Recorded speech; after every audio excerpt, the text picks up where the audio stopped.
తాళాలు వేసి ఉన్న ఇళ్లలో చోరీలకు పాల్పడుతున్న ముఠాను మంచిర్యాల పోలీసులు అరెస్టు చేశారు. నిందితుల నుంచి 9,72,000 రూపాయల విలువ గల 16 తులాల బంగారు ఆభరణాలు, 70 తులాల వెండి, 6,000 నగదు, మోటార్ సైకిల్, గిటార్లను స్వాధీనం చేసుకున్నారు.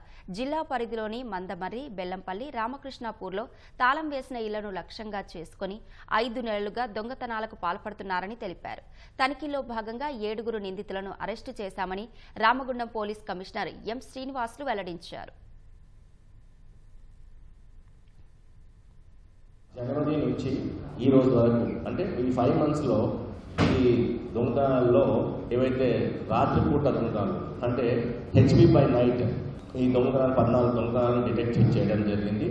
7 మందిని మనము అక్యూజ్ని అరెస్ట్ చేయడం జరిగింది.